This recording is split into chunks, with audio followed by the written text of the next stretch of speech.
வெள்ளிக்கிழமை 20ஆம் தேதி night Delhi police வந்து தமிழகம் திருப்பூர்ல வந்து 6 பங்களாதேஷிகளை வந்து அரெஸ்ட் பண்றாங்க. அவங்க அத்தனை பேருமே பார்த்தோம்னா 29 வயசுல இருந்து 35 வயசுக்குள்ள இருக்கிற ஆட்கள் தான்.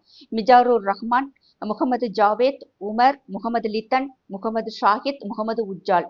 இவங்கெல்லாம் யாருன்னு பார்த்தோம்னா லஷ்கர் இ தொய்பாவுடைய அமைப்புகள்ல வந்து அவங்க அத்தனை பேருக்குமே வந்து லிங்க் இருந்திருக்கு. சமீப நாட்களுக்கு முன்னாடி பார்த்தோம்னா டெல்லி முழுவதுமே வந்து பாகிஸ்தானுக்கு ஆதரவாகவும் ஃப்ரீ காஷ்மீர் அப்படிங்கிற போஸ்டர் வந்து ஒட்டப்பட்டு இருந்தது.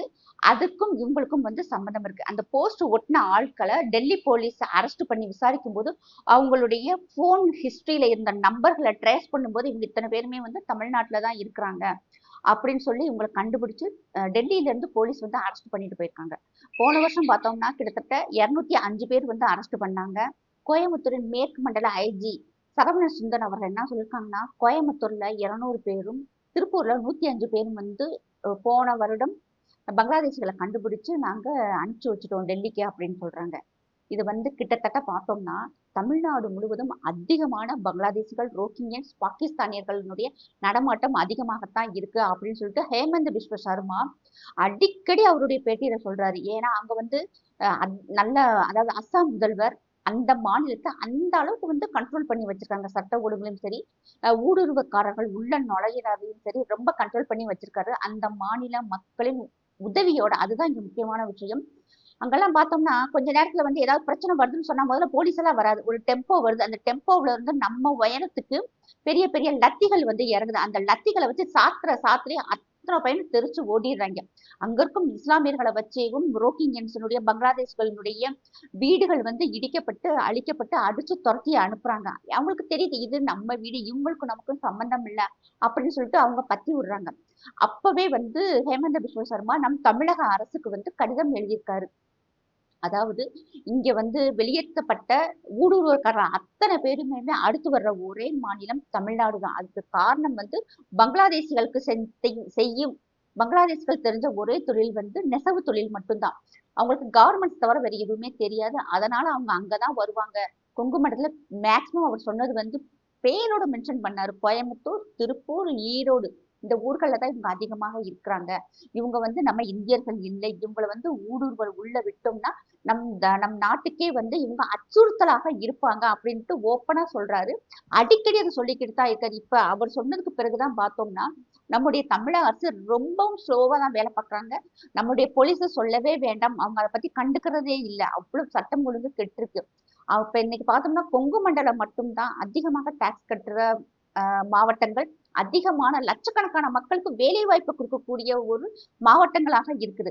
இப்ப இவ்வளவு அநியாயம் பண்ணிக்கிட்டு இருக்கிற மற்ற நாட்டுக்காரங்களையும் வந்து உள்ள விட்டோம்னா நம் நாட்டினுடைய சட்டம் ஒழுங்கு எந்த அளவுக்கு சீர்கொடுன்னு சொல்லி பார்க்கணும். இப்ப அரெஸ்ட் பண்ணிட்டு போன அத்தனை பேருமே பார்த்தோம்னா இந்தியாக்குள்ள ஏதோ சதி திட்டம் செய்ததுக்காக உள்ள வந்தவங்க அப்படின்னு சொல்லிட்டு இன்னைக்கு டெல்லி போலீஸ் வந்து ஓப்பனாவே சொல்றாங்க. அப்ப கூட நம்மளுடைய தமிழக காவல்துறை, நம்முடைய தமிழக அரசும் ஒரு வார்த்தையோட வாயை திறந்து பேச மாட்டேங்கிறாங்க. இதே மாதிரி இன்னும் இந்த ஆட்சி தொடர்ந்துருச்சுன்னா கண்டிப்பா சொல்றேன், இன்னொரு காஷ்மீராக கூட நம்ம தமிழ்நாடு மாறுறதுக்கு அதிகமான வாய்ப்புகள் இருக்கு. ஏன்னா அடுத்த நாட்டுக்காரே சௌரியமா இங்க வந்து படுத்து கிடக்குறான். அவங்களுக்கு தேவையான எல்லா ஃபேக் ஐடி கொடுத்துதான் அவன் வந்து இங்க வேலைக்கு சேர்ந்துட்டான். எப்படி ஃபேக் ஐடி அப்படி கிடைக்குது அப்படின்னு சொல்லிட்டு பார்த்தோம்னா அழகா அவங்க வந்து வெஸ்ட் பெங்கால்குள்ள போயிடுறாங்க. வெஸ்ட் பெங்கால் போயிட்டா அங்க இருக்கிற புரோக்கர்ஸ் மூலமாக அவங்களுக்கு voter ID, Aadhaar, birth certificate, வீட்டு சர்டிபிகேட், தண்ணி வரி ரசீது, கரண்ட் ரசீது, பேங்க் பாஸ்புக், பாஸ்போர்ட் முதல் கொண்டு, பேங்க்ல லோன் முதல் கொண்டு, இது போக நம்மளுடைய வரி பணத்துல வந்து ஃப்ரீயா வீடு வாங்கிடுறாங்க. ஃப்ரீ கரண்ட், ஃப்ரீ தண்ணி, ஃப்ரீ ரேஷன் பொருள். இங்க இருக்கும் இந்தியர்கள் கூட வந்து கவர்மெண்ட்ல வீடு கிடைக்கல. ஆனா அவங்களுக்கு வந்து வீடு கிடைச்சிருது. எல்லா வசதி வாய்ப்புகளையும் இருந்துகிட்டு மம்தா பானர்ஜிக்கு ஓட்டை போட்டுக்கிட்டு எல்லா அட்டுழியமும் பண்ணிக்கிட்டு அந்த மாநிலத்தையும் வந்து நாசப்படுத்தி வச்சுக்கிட்டு இருக்காங்க. இப்ப மம்தா பானர்ஜிக்கு அடுத்து ஆப் அங்க ரெடியா வச்சிருக்கு கவர்மெண்ட்.